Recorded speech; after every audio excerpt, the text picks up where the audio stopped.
tabarakallah. Buat jamaah yang baru bergabung bersama kita hari ini, kita lagi membahas tema kita yaitu jadi ini loh cara healingnya seorang wanita. Bara, udah punya calon? Calon insya Allah. Dah. Insya Allah. Nah ini langsung kita panggil Ustaz Syam, izin.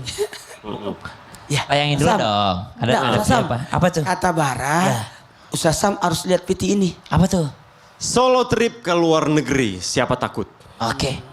Di sini kita melihat cara healing dan tangisan bahagia ya Ustadz. Yap. Nah sekali aku mau tanya juga, perempuan yang lagi butuh ruang dan menjaga jarak dari orang sekitar atau bahkan sampai pergi jauh sendirian. Padahal itu cara mereka menenangkan diri. Sebenarnya seberapa penting sih ruang sendiri buat healing seorang perempuan Ustadz? Terima kasih. Silakan, terima kasih. Terima kasih para tapi guru kami Ustaz Maulana, Ustaz Aliza, para alim ulama, para jamaah yang dimuliakan Allah Subhanahu wa taala. A'udzu billahi minasy syaithanir rajim. Wadhkur fil kitabi Maryam idh intabadat min ahliha makanan syarqiyya. Allah Subhanahu wa taala memerintahkan kita untuk mengingat-ingat kisahnya tentang Maryam alaihassalam, ibundanya Nabi Isa alaihissalam. Kenapa Maryam diantaranya? Maryam itu pernah mengambil ruangnya sendiri, makanan syarqiyah, dia menjauhkan dirinya dari keluarganya, lalu bikin ruangan sendiri untuk dirinya, mihrab, untuk hanya beribadah kepada Allah Subhanahu wa taala. Maka perempuan tuh cara healingnya kalaupun menyendirilah untuk berdua-duaan dengan Allah. Kalau bahasa tasawufnya beruzlah, menyendiri, mengurangi berkomunikasi dengan manusia, lebih banyak tinggal di rumah. Ibu-ibu, ada orang hobinya zaman sekarang di kamar, ndak mau keluar rumah. Perempuan-perempuan hobinya di rumah, tidak senang keluar rumah. Ada loh yang seperti itu. Apakah itu bagus? Tergantung. Kalau di rumahnya pegang Quran, bagus. Tapi kalau dalam rumah tetap pegang HP, sama aja. Sekarang ndak keluar rumah tapi HP-nya di tangan terus sambil live. Bagaimana orang tidak tahu kegiatanmu dalam rumah? Berarti uzlah yang sesungguhnya adalah ketika dia benar-benar berdua-duaan dengan Allah Subhanahu wa taala. Dan beruzlah itu ada syaratnya. Berdua-duaan dengan Allah, menyendiri, healingnya dengan mengambil ruang sendiri ada syaratnya. Di antara syaratnya ada seorang perempuan bilang begini, ibu ngumpul yuk sama ibu-ibu majelis taklim. Lalu dia mengatakan, aduh kalau ngumpul ke sana gosip mulu kita. Kalau dia merasa kalau saya ikut berkumpul sama teman saya, nanti saya diajakin gosip, maka kata Imam Al-Ghazali rahimahullah, ini sifat yang tidak baik. Kenapa? Karena menuduh teman-temannya tukang gosip. Tapi kalau dia mengatakan begini, saya ndak ikut kumpul ya, saya takut hadir di sana. Kalau saya hadir di sana, saya ngajakin orang gosip. Ini baru sikap yang baik. Dia tidak menuduh orang lain mengajak dia berdosa, tapi dia menuduh dirinya sendiri. Jangan sampai dia yang ngajakin orang lain berdosa. Karena tidak bagus kalau ada orang mengatakan begini, malas aku kumpul-kumpul sama ibu-ibu itu gosip melulu. Itu sombong namanya. Itu bisa jadi dia merasa lebih suci dibandingkan orang lain. Maka Imam Al-Ghazali melarang orang yang menyendiri dengan niat menghindari dosa yang dilakukan oleh orang lain karena disebabkan bahaya untuk hatinya. Dia merasa dirinya menghindari dosa, lalu dia menuduh orang lain melakukan dosa. Lalu tadi pertanyaannya, cara healingnya perempuan bahkan sampai pergi jauh sendirian. Jawabannya makruh, bisa sampai haram. Tidak boleh perempuan keluar rumah sendirian. Jangankan perempuan, laki-laki saja itu disunnahkan untuk pergi minimal bertiga. Minimal kalau berangkat ada 3 orang dan 1 orangnya menjadi pimpinannya, jadi imamnya. Mesti mengangkat pimpinan dalam perjalanan. Ini laki-laki, apalagi perempuan. Bahkan sampai sekarang mungkin masih ada di beberapa negara yang menerapkan kalau perempuan berangkat itu ditanya mana mahramnya. Di antaranya Saudi Arabia misalnya. Mungkin kalau di mana mahramnya? Oh, kalau rombongan, oh aman, berarti rombongan. Ini ibu-ibu tidak bawa mahram, tapi ibu rombongan. Oh, aman ini. Dan tujuannya adalah tujuan ibadah. Boleh. Ini tujuannya hanya jalan-jalan, berangkat sendirian, ini hukumnya cuma 2. Kalau tidak makruh bisa sampai ke haram. Tapi kalau tujuannya untuk menuntut ilmu, tujuannya untuk bekerja, lalu dia bisa menjamin keamanannya, maka ini masih berbeda pandangan ulama. Yang jelas perempuan perempuan jangan sampai berangkat sendirian. Kenapa? Karena bisa berbahaya bagi dirinya, bisa berbahaya bukan hanya fisiknya tapi fitnahnya. Perempuan itu rawan dengan fitnah. Perempuan itu rawan daripada dijadikan senjata oleh syaitan. Perempuan itu adalah bahan senjatanya syaitan untuk menggoda yang lainnya. Maka subhanallah, kalau bisa dihindari untuk berjalan sendirian karena bisa makruh, bisa haram. Perempuan mestinya dia adalah makhluk yang dilindungi, makhluk yang ditemani. Maka kalau healingnya untuk menghindari dosa, maka ini healing yang bagus. Dia menyendiri karena ingin fokus beribadah kepada Allah, adalah fokusnya adalah fokus yang bagus. Tapi kalau dia berjalan keluar rumah sendirian, ini berbahaya bagi dirinya. Masya Allah. Tapi aku dapat poin yang bagus juga, Ustadz. Kalau selain perempuan, laki-laki pun kalau pergi sebenarnya itu lebih baik bertemu sama teman-temannya minimal bertiga ya. Iya. Supaya jauh-jauh dari hal-hal yang misalnya Betul. atau Iya. apa gitu ya. Ada saling mengingatkannya. Betul. Betul. Tapi perempuan pun kalau misalnya mau pergi keluar itu lebih baik misalnya sama mahram, atau kalau pergi sendiri misalnya kalau buat sekolah, scholarship, atau rombongan. university gitu nggak apa-apa ya. Kalau misalnya buat kuliah gitu masih Betul, boleh. boleh. Oke, siap-siap. Boleh. Terima kasih. Terima Kalau kasih mau banyak. ke toilet ya sendiri aja, ngapain? Tapi sampai ke toilet ada temennya lo biasanya kalau mereka. Aduh. Bantu. Nah, ini aku sekarang mau tanya sama Ustadz nih.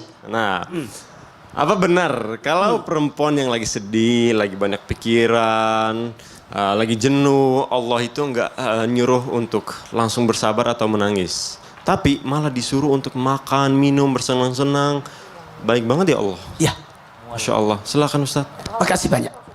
Jamaah. Yeay. Dalam surah Maryam ayat 26 disebutkan makan minum dan bersukacitalah engkau jikalau engkau melihat seseorang, katakanlah sesungguhnya aku telah bernazar puasa bicara ya.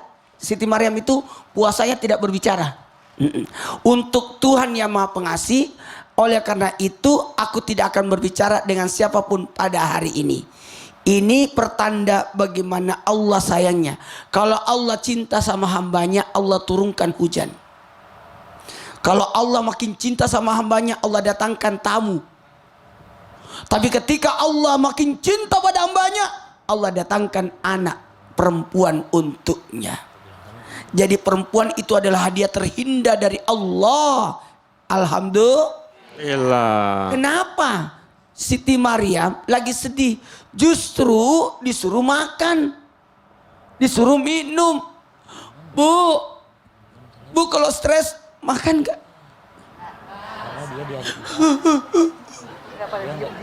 Kenapa? Supaya fisiknya kuat. Berarti ibu banyak stres ya.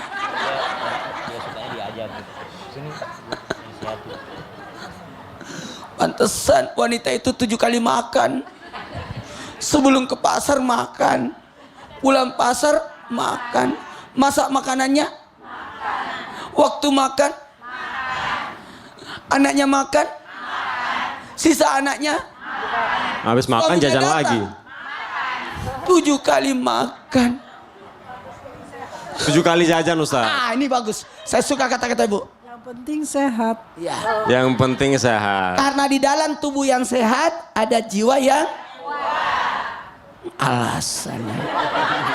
Tapi ternyata memang itu disuruh makan, disuruh bersenang-senang, disuruh minum, tapi tidak disuruh bersabar dulu supaya ada kekuatan untuk bersabar. Karena sabar itu butuh kekuatan. Nangis itu butuh. Marah-marah itu butuh. Makanya kalau kita ceramah di pengajian banyak ibu-ibu ngunyah. Di sini aja nggak sabaran, apa ngunyahnya? Karena masalah tidak ada manusia tidak punya masalah. Cuma cara penyelesaian masalah, sehatkan dulu badan, kuatkan dulu badannya, yakin engkau bisa. Karena kenapa? Ternyata tubuh ini tempatnya roh dan roh akan keluar di saat tubuh itu sudah tidak pantas lagi ditempati. Karena tubuh kita terdiri atas 2, jiwa dan raga. Kalau raganya olahraga, kalau jiwanya pengajian. Makanannya raga nih, tapi makanannya jiwa pengajian tausiah. Selain kita makan-makan, ada juga nih Apa tuh?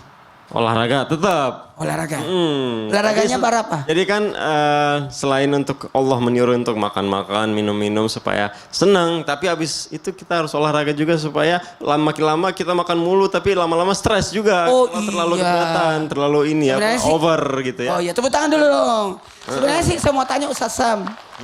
Yang sekarang ini sudah lagi sibuk nge-gym. Tapi Ustadz dari tadi beliau ini bara Ustadz nyambung olahraga terus, dia nyinggung olahraga. Karena kalau nggak salah aku dengar ada salah satu syekh yang bilang olahraga dan punya six pack aja itu sunnah loh. Masya Allah. Betul ya, Ustadz? Nabi itu rata dadanya sama Betul. perutnya.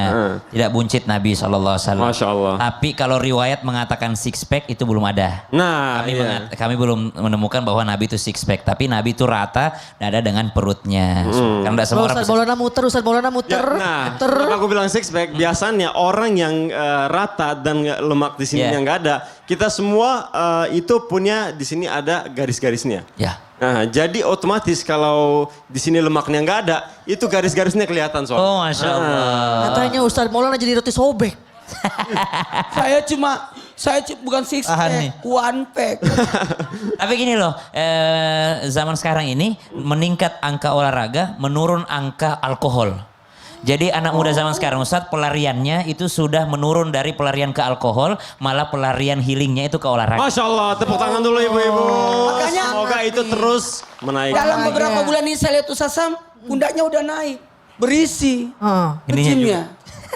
Iya, Ustadz. Saya nge-gymnya tahu apa? Nyuci. Iya. Wah, itu olahraga juga. Iya. Olahraga bantu-bantu rumah tangga. Masya Allah. Nah, sekarang kita masuk di segmen yang seru nih. Segmen Tanya Dong Ustadz. Kami semua tanya dong Ustadz. Nah, ibu-ibu pasti udah Ada yang mau nggak nanya, sabar Bu? nih. Yang mau nanya siapa? Perkenalkan diri dulu ibu. Assalamualaikum warahmatullahi wabarakatuh. Waalaikumsalam warahmatullahi wabarakatuh. Nama saya Ibu Rahma dari Majelis Taklim Al-Hidayah Ciwaringin Kabupaten Cirebon. Izin bertanya Ustazah Lisa. Sebagai seorang istri sekaligus ibu, kadang pengen me time keluar rumah untuk healing gitu. Me time, me time. Iya, tapi tiap kali pergi hati itu merasa enggak tenang gitu, kok merasa bersalah gitu. Nah, ninggalin rumah itu gimana ya Ustazah? Biar waktu me time perempuan itu enggak dibayangi rasa bersalah. Masya Tepuk tangan dulu buat ibu. Assalamualaikum Buat warahmatullahi ibu. Waalaikumsalam Terima kasih banyak ibu. Jadi pengen me time keluar rumah tapi nggak tenang. Ya. Rasa bersalah gitu. Karena ninggalin orang rumah. Gimana tuh Bu? Silakan Ustaz Sam. Silakan Ustaz. Baik, izin Ustaz Maulana Ustaz Syam. Jamaah. Yeay. Oh jamaah. Yeay. Mengkhususkan waktu untuk diri sendiri namanya me time. Tuh 2, 3. Me time. Ya. Me time caranya banyak Bu. Ada yang lagi viral sekarang. Udah siap belum? Jalan-jalan pakai sepatu rodaku kiri kanan ikuti irama lagu. Ada yang begitu. Ada juga yang me time-nya baca buku. Ada juga me time-nya nyalon di masa spa jalan-jalan ke mall. Tapi jangan jadi rojali ya. Rombongan jarang beli, cuma ngeliat-liat doang. Emang salah? Nggak apa-apa sih. Ya kalau nggak punya duit apalagi. Masya Allah. Salah nggak sih dalam Islam? Justru Nabi Muhammad SAW jauh sebelumnya telah mempraktekkan healing, mempraktekkan me time. Sebelum masa kenabiannya, Rasulullah SAW sering menyendiri, menghindari hiruk pikuk kota Mekah. Ingat Nabi Muhammad SAW mengatakan, kullukum ra'in wa kullukum mas'ul an ra'iyatih. Kalian itu adalah pemimpin dan pemimpin akan dimintai pertanggungjawabannya. Ingat, tugas rumah tangga adalah tugas bersama-sama. Bukan hanya terbebani oleh ibu sendiri. Jadi ketika ibu misalnya pengen punya waktu menepi sejenak dari rutinitas sehari-hari, boleh. Justru di sini seorang suami harus tampil menjadi yang terdepan. Seorang suami harus bisa menjadi dokter, harus bisa bisa menjadi biro travel, atau bahkan seorang suami harus bisa jadi tukang ojek. Kelihatan nih isinya udah merungkut baik, cemberut, bibir bawah ke kanan, bibir atas ke kiri, menyon be. Ketika melihat seorang istri seperti itu, buru-buru kasih helm, bukain pedal motornya, ajak jalan-jalan. Kalau pakai mobil, bukain pintu mobilnya. Cuma hal sederhana. Perempuan tuh nggak perlu dikasih solusi, betul nggak Bu? Udah punya banyak segudang solusi, tapi perempuan dilakukan hal yang kecil itu pun sudah tenang rasa hatinya. Jalan-jalan aja sekitar komplek, beli cilok, beli tahu jeletot, pulangnya beli soto Lamongan, pulang udah seneng insya Allah. Ingat, boleh me time, tapi ketenangan semahal apapun, banyaknya uang sebanyak apapun tidak akan dapat membeli ketenangan. Karena tenang milik Allah Subhanahu wa Ta'ala. Kalau Ustazah healingnya gimana? Gelarin sejadah Ustaz. Masya Allah. Nangis, Masya Allah kan wa malam yasha' lam yakun. Ya Allah, kalau engkau berkehendak maka terjadi. Kalau nggak berkehendak tidak akan terjadi. Jadi begitulah cara menenangkan diri. Ada lagunya nggak? Itu ah? Ada lagunya nggak? Lagunya Yang buat tenang. Dadak baik dah. Satu, dua, Pikir kan gitu. satu, dua, mulai. Hela tuh. Emang gitu dah. Kan suaranya bagus. Ada yang itu lah. Aku tidak minta oleh-oleh. Itu pulangnya jadi nggak harus bawa oleh-oleh katanya. Oh gitu, Masya Allah. Alhamdulillah aku juga bagian dari tim Islam itu Indah. Banyak banget hari ini dapat pelajaran dari guru-guru kita, Masya Allah ya, Betul. Ternyata tentang apa? tentang jadi ini loh cara healingnya seorang wanita. Jangan kemana-mana, tetap di Islam itu Indah. Jamaah oh jamaah, alhamdulillah.